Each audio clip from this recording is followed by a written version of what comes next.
Copyright law is the right of the creator of any artistic work to have full control over the way that their material is used and reproduced, including broadcast, printing, public performance, and selling or renting to the public. The law originated in the UK in 1911, drawing on the concept of common law passed in the Statute of Anne in 1709, the first legislation to offer copy protection rights to the original creators of literary works. The current act is the Copyright Designs and Patents Act of 1988. As well as musical works, copyright covers literature, dramatic works, photographs, paintings, sculptures, architecture, magazines, various sound recordings, films, and some other forms of artistic works. For this video, we will be focusing on the copyright laws surrounding music. It is an automatic right which occurs when a work is created and qualified as original by a reasonable degree of labour, skill, or judgment. This means that you have copyright over your music as soon as it is documented or recorded in such forms as a CD, video, or written score. The copyright generally belongs to the original authors of the piece, the first owners of copyright according to the Copyright Designs and Patents Act of 1988. However, if the work is produced under employment, the ownership of the copyright generally goes to the company employing the author to create it. Freelance and commissioned work may also be signed over to a separate party as part of a contractual agreement for service with the writer.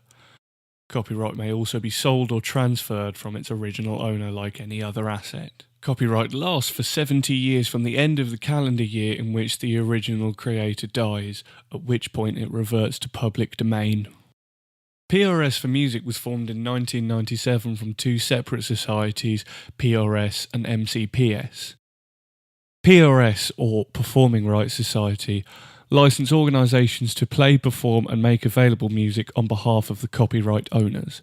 They represent the rights of over 100,000 songwriters, composers and publishers in the UK, ensuring that the royalties are appropriately collected and distributed whenever music is publicly performed in the form of live or recorded music for public consumption in radio and television. MCPS, or Mechanical Copy Protection Society, deal with similar issues but in mechanical reproductions of music such as CDs and digital downloads. This means distributing royalties to the appropriate contributing parties who have rights to revenue generated by the recording they participated in. Not just limited to the artist, but also possibly including producers, engineers or session musicians, providing they did not sign a waiver denying them any royalties in exchange for a flat fee for their work.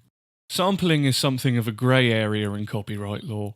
You cannot claim rights for a part of a work which is taken from a previously existing work, such as sampling an older song, but there has never been any legislation passed which gives specific guidelines as to how much of a song can be sampled from a separate work before it is considered infringement, so it generally comes down to the original artist's discretion. In some cases, samples will have to be cleared legally, such as in Bauer's Harlem Shake, which uses vocal samples from Hector Delgado and Jason Musson.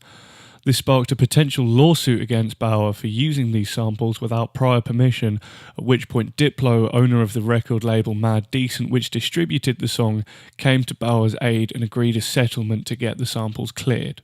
Plagiarism is also complicated as it relies on individual interpretation.